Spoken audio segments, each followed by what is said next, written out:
boy. So I was watching Ramil's channel today, and a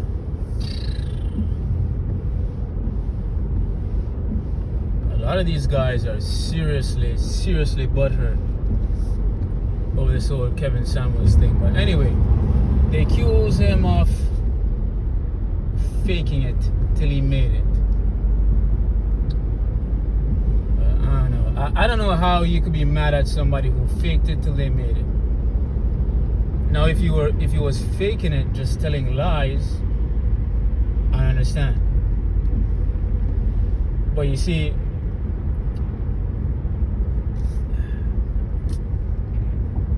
what I've learned about a lot of these guys is that, let me tell you something. The manosphere has showed me that a lot of women settle for men. For the men that they have. A lot of them have settled. Because if truth be told,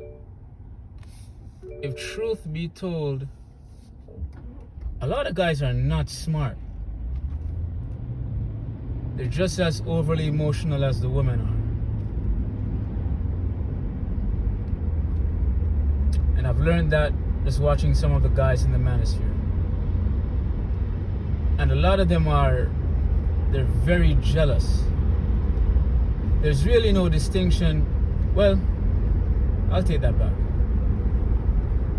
There's just a slight distinction between them and the women they talk about. And that slight distinction is the women wear weave and the men don't. Because I'm pretty sure a lot of these guys have pussies. And they wear panties. Now, some of these guys were saying, well, Kevin Samuels was faking it until he made it and a whole bunch of shit. But what they don't understand is faking it till you make it, it's similar to, it has something to do with your subconscious mind, right? It's kind of similar. Let me explain. I'm going to try my best to. Now, the extreme part of faking it till you make it would be, I want to say if you're lying and you're just, okay, let me explain the subconscious part first. So, I don't know if I should tell this story. Okay, let me try to make it brief. So when I was younger, I was like in my late teenage stages, I went to this camp. And there was this chick there that I liked. She was the hottest chick on the camp. It was three of them. Three of the hottest chicks. And I got one of them to be my girlfriend at the time. And I remember that morning in question, we woke up and we were all lined up, and they were calling her name for something. And I said to one of my friends, he's a music producer now. He's not a big time music producer, but he's making his money. I said to him, I don't know how I'm gonna get that chick. I said her name, but I'm just saying that chick right now. I said, I don't know how I'm gonna get that chick, but I'm gonna get her before the end of the camp. But I don't know how. And that's what I said to him verbatim. I never forgot.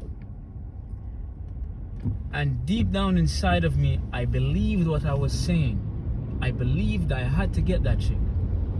But I really didn't know how. Because she was one of those feisty, sassy type of chicks. But she was fine. Right?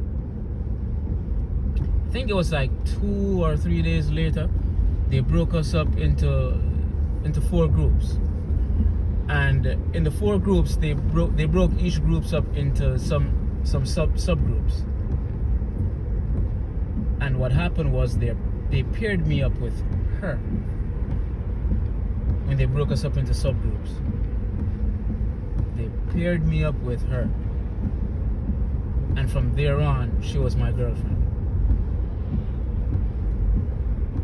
at that time, this was in the early 2000s. At that time, I had no idea I was practicing the law of attraction because I've never heard of that. I was a teenager. I don't know what the hell the law of attraction is. Fast forward till, I would say, probably around 2017 is when I first came across the whole law of attraction thing.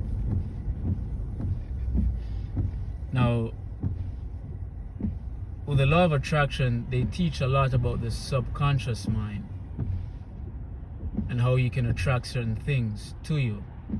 And a part of it is knowing where you want to go in life or what you want to achieve. Living what you want to achieve or where you want to go and embodying that. So an example they gave was, let's say you want a Porsche. You go to the Porsche dealership, you sit in the car, you feel the car, you see yourself driving this car. That's an example. So they use that with other ambitions that you might have in life. So that's kind of similar to the whole fake it till you make it concept. I think the fake it till you make it is kind of more extreme because of how people perceive it to be, but it's kind of similar though. So let's take it back to Kevin Samuels. I'm not a fan of Kevin Samuels. I never liked the guy. I have to say this in every video I do. Never liked the guy. Thought he was obnoxious, but I'm not gonna shit on the guy, in his death. He came across as a dude who was not a stupid guy. He seemed like he was a smart enough guy.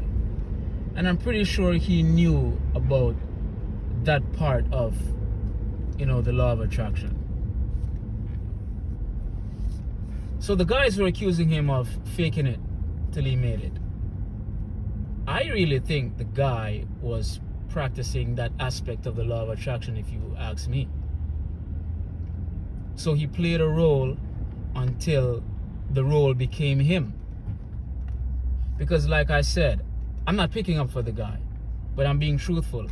I've never heard the guy said he was high value. I've never heard him say that.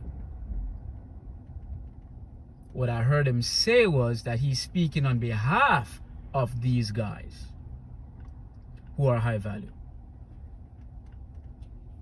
An example of that would be Pusha T. Pusha T is one of my favorite rappers, but Drake accused him of not, selling dope like he says. He was just around the people who did it. So let's say that is true, because I'm not saying that's true, because I don't know. But let's say that is true. What Pusha T would be doing in the eyes of Drake is speaking on behalf of the big time hustlers that he was around. You get it? So it would be the same as what Kevin Samuels was doing, speaking on behalf of the high value man he was around. He was advocating for them. Maybe he was being paid to do so. I have no idea. But the bottom line is, I've never heard this guy say he's high value. So maybe he was so-called faking it until he made it. Because he did die in a luxury apartment, as far as we know. But now these guys are bringing up videos of him renting a room where this white woman was putting him on blast. So now they're saying he faked it till he made it because he never had any money. He had a BMW, the oil was leaking.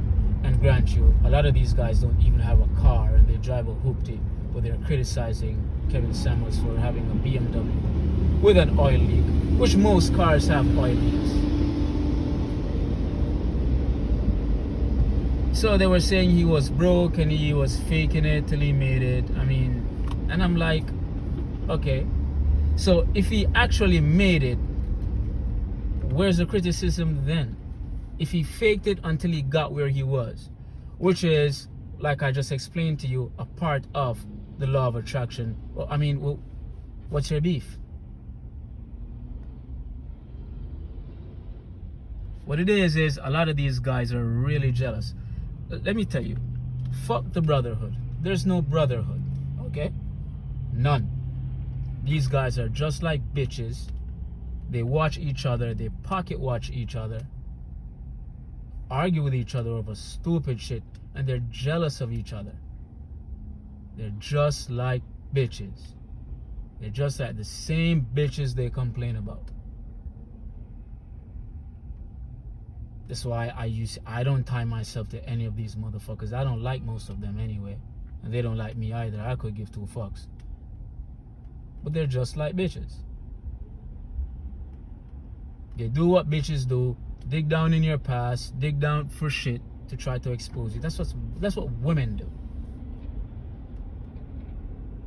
And then the thing about it is, some of these are the same men who will criticize the Karens, the women they call Karens, the white women. Criticize these women for, you know, putting black men on blast, you know, tell men to be aware of those type of women, you know, stuff like that. Or black women who are like that. They'll caution men from getting involved with women like that. They will lambast white women who call cops on black men. We've seen a lot of that happen. That's how some of these white women got the name Karen. But what I saw for the past, I would say, 24 hours were black men in this space utilizing a video from a Karen to tear down another black man. The very same Karen they do videos about. The very same Karen they caution you to stay away from. And women of that ilk.